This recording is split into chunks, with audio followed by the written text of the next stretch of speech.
Hello കൂട്ടുകാരെ, എല്ലാവർക്കും വിബീസ് little വേൾഡിൻ്റെ മറ്റൊരു പുതിയ എപ്പിസോഡിലേക്ക് സ്നേഹപൂർവ്വം സ്വാഗതം.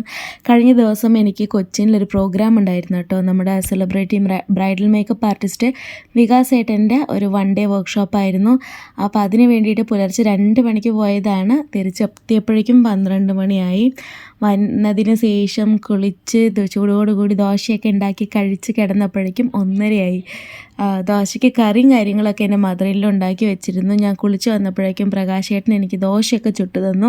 പക്ഷെ അതൊക്കെ കഴിച്ച് കിടന്നപ്പോഴേക്കും 1 മണിയായിട്ട്. അപ്പോൾ അതുകൊണ്ട് രാവിലെ വൈകിട്ടാണ് എഴുന്നേറ്റത്. വൈകിട്ടെന്ന് പറഞ്ഞു കഴിഞ്ഞാൽ ഒരു 6:30-7 മണി ആയി കാണും ഞാൻ എഴുന്നേറ്റപ്പോൾ. എന്നിട്ട് വീടൊക്കെ ഒന്ന് ഫുൾ ഡീപ്പ് ക്ലീൻ ചെയ്യുക എന്ന് കരുതി. സത്യം പറഞ്ഞാൽ ഭയങ്കര ടയേർഡായിരുന്നു. പക്ഷേ ഇത് പിന്നീടങ്ങ് ചെയ്യാമെന്ന് കരുതി മാറ്റി വെച്ച് കഴിഞ്ഞാൽ ശ്രീരാമൻ്റെ പിറന്നാളാണ് വരുന്നത് ഈ ആഴ്ച.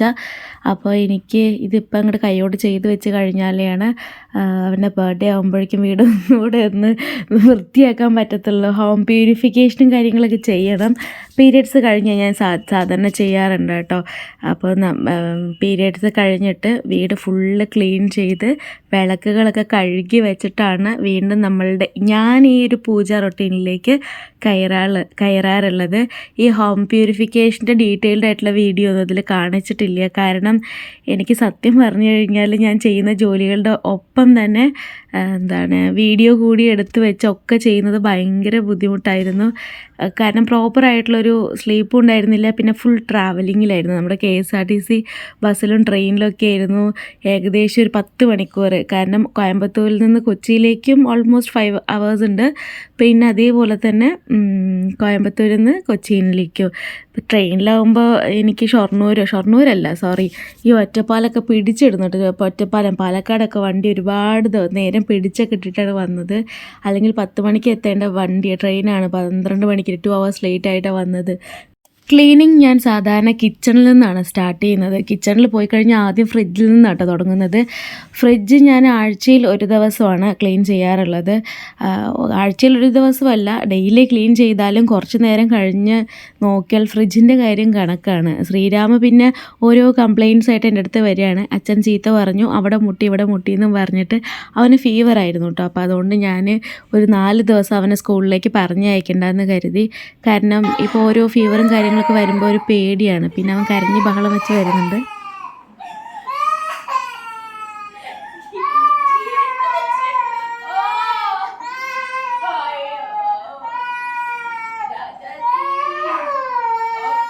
പിന്നെ അവനെ മെല്ലെ സമാധാനപ്പെടുത്തി അവൻ്റെ അപ്പയുടെ കയ്യിൽ കൊണ്ടുപോയി കൊടുത്തിട്ട് വീണ്ടും നമ്മളുടെ ജോലികൾ അങ്ങ് തുടർന്നു. അടിച്ചു വാരി വീട് മുഴുവനായിട്ടും ഫുൾ അടിച്ചു വാരിയിട്ട് പിന്നെ പാത്രങ്ങളൊക്കെ കഴുകി. ഞാൻ എല്ലാ പാത്രങ്ങളും കുക്ക് ചെയ്ത പാത്രങ്ങളൊക്കെ കൈയോടെ കഴുകി വെച്ചു കേട്ടോ. ബാക്കിയുള്ള പാത്രങ്ങളെല്ലാം കൂടി എടുത്ത് പെറുക്കി എല്ലാം കഴുകി വെച്ചു. പിന്നെ ലഞ്ച് ഞാനിന്ന് വളരെ സിമ്പിളായിട്ടാണ് ചെയ്തത്.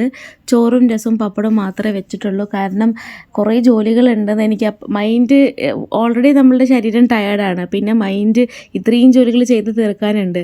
അപ്പോൾ അത് ആലോചിപ്പിക്കുമ്പോഴേ മൈൻഡ് ടയേർഡാണ്.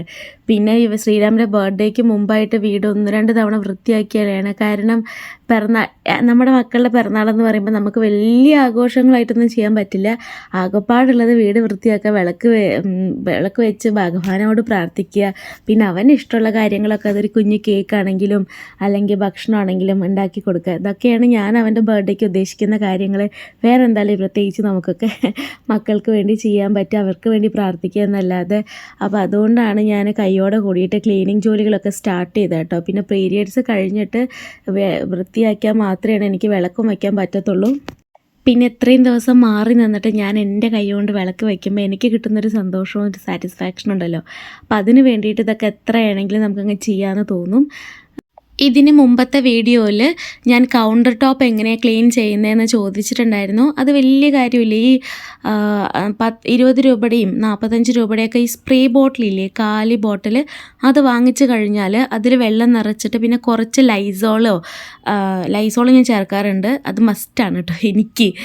പിന്നെ ഈ അരോമാറ്റിക് ഓയിൽസ് ഇല്ലേ, ലാവൻഡർ ഓയിലോ ലെമൺ ഗ്രാസ് ഓയിലോ, നിങ്ങൾക്ക് ഇഷ്ടമുള്ള ടീ ട്രീ ഓയിൽ, ഇഷ്ടമുള്ള സ്മെല്ലുള്ള ഓയിൽ, അത് 1-2 ഡ്രോപ്സും കൂടി ചേർത്തിട്ട് ഈ കൗണ്ടർ ടോപ്പ് അങ്ങ് ക്ലീൻ ചെയ്ത് കഴിഞ്ഞാൽ നല്ല ക്ലീൻ ആയിരിക്കും, നല്ല സ്മെല്ലായിരിക്കും.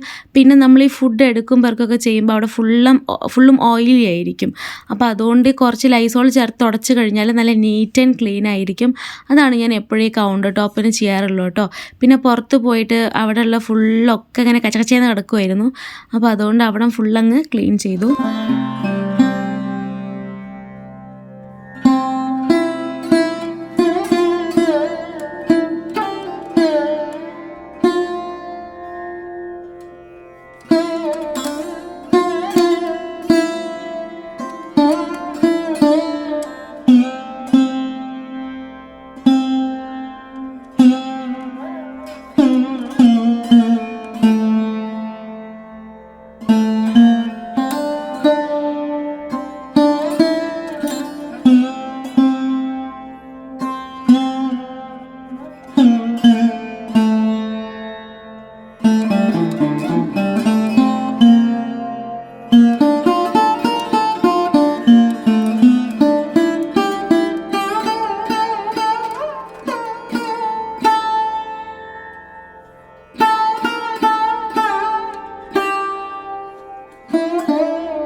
വീട് ഫുള്ള് ക്ലീൻ ചെയ്തതിന് ശേഷം പോയി കുളിച്ചിട്ട് ഞാൻ പിന്നെ നേരെ തുളസിയിലൊക്കെ പോയി പറിച്ചിട്ട് മദറിൻലോൻ്റെ കയ്യിൽ കൊടുക്കാമെന്ന് കരുതി.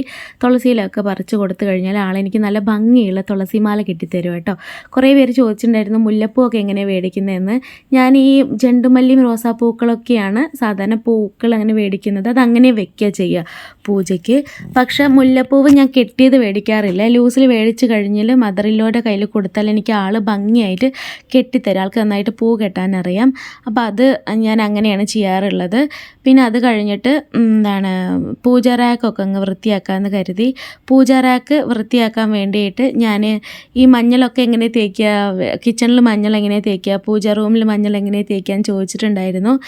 അപ്പോൾ ഫുൾ ആദ്യം വൃത്തിയാക്കുക. എന്നിട്ട് മഞ്ഞൾ, ചന്ദനം, പനിനീര്, പച്ചക്കർപ്പൂരം ഇതൊക്കെ ചേർത്ത് കുഴമ്പ് രൂപത്തിലാക്കിയിട്ട് തേച്ചിട്ട് പിന്നെ കുങ്കുമം കൂടി വെക്കുന്നതാണ്. നമ്മളുടെ വിളക്കുകളൊക്കെ കഴുകി പൊട്ട് വെച്ച് കഴിഞ്ഞാൽ തന്നെ എന്ത് ഐശ്വര്യമാണ് കേട്ടോ. ഈ ഗജലക്ഷ്മി വിളക്കിൽ എങ്ങനെ പൊട്ട് വെക്കാൻ ചോദിച്ചിട്ടുണ്ടായിരുന്നു. ഞാൻ സത്യം പറഞ്ഞു കഴിഞ്ഞാൽ വീഡിയോയുടെ കൂട്ടത്തിൽ തന്നെ അത് സെപ്പറേറ്റ് ആയിട്ട് വീഡിയോ എടുക്കണം എന്ന് കരുതി കേട്ടോ. പക്ഷേ എൻ്റെ സമയം ഇങ്ങനെ പോയിക്കൊണ്ടിരിക്കുമായിരുന്നു. അപ്പോൾ അതുകൊണ്ട് എനിക്ക് ഇന്നും എടുക്കാൻ പറ്റിയില്ല. ഞാൻ പറ്റുമെങ്കിൽ എത്ര നേരത്തെ പറ്റുമോ അത്രയും നേരത്തെ സെപ്പറേറ്റ് ആയിട്ടുള്ളൊരു വീഡിയോ ആയിട്ട് ചെയ്യാം. ഗജലക്ഷ്മി വിളക്ക് അല്ലെങ്കിൽ മഹാലക്ഷ്മി, അഷ്ടലക്ഷ്മി വിളക്ക് ഞാൻ ഈ ഗജലക്ഷ്മി വിളക്കിൽ കാണിക്കാം. അപ്പോൾ ഓൾമോസ്റ്റ് നിങ്ങൾക്ക് ക്ലിയർ ആയിരിക്കും എങ്ങനെയാണ് പൊട്ട് വെക്കേണ്ടതെന്നുള്ളത്. എത്ര മാക്സിമം പറ്റുമോ അത്രയും നേരത്തെ അപ്ലോഡ് ചെയ്യാൻ നോക്കാം കേട്ടോ. ഞാൻ പറഞ്ഞില്ലേ ആളെനിക്ക് തുളസിമാല കെട്ടിത്തരുമായിരുന്നു. പിന്നെ അതൊക്കെ വെച്ചതിന് ശേഷം വിളക്കും കൂടി വെച്ചപ്പോഴാണ് എനിക്ക് ശ്വാസം നേരെ വീണത്. കാരണം എനിക്ക് സമയത്ത് തന്നെ ഈ സമയം പോയിക്കൊണ്ടിരിക്കുകയാണ്. ഇനി പോകുന്നതിന് മുമ്പ് തന്നെ എനിക്ക് വിളക്ക് വെക്കണം പറ്റുമോ ഇല്ലയോ എന്നുള്ളൊരു ഡൗട്ടിലായിരുന്നു. ഭഗവാൻ അനുഗ്രഹിച്ച് കറക്റ്റ് സമയത്ത് തന്നെ എനിക്ക് വിളക്ക് വയ്ക്കാൻ പറ്റി. വിളക്കൊക്കെ വെച്ചതിന് ശേഷം ഒരു ചായയൊക്കെ ഇട്ട് കുടിച്ചിട്ട് ഞാനിങ്ങനെ റിലാക്സ് ആയിട്ട് ഇരിക്കുകയാണ്. അതൊന്നും വീഡിയോയിലില്ല, ഞാൻ പറഞ്ഞു എന്നേ ഉള്ളൂ. നിങ്ങൾക്ക് ഈ ഒരു വീഡിയോ ഇഷ്ടപ്പെട്ടോ? ഞാൻ കുറേ ദിവസമായി വീഡിയോ അപ്ലോഡ് ചെയ്ത പോലെ എനിക്ക് തോന്നുന്നു.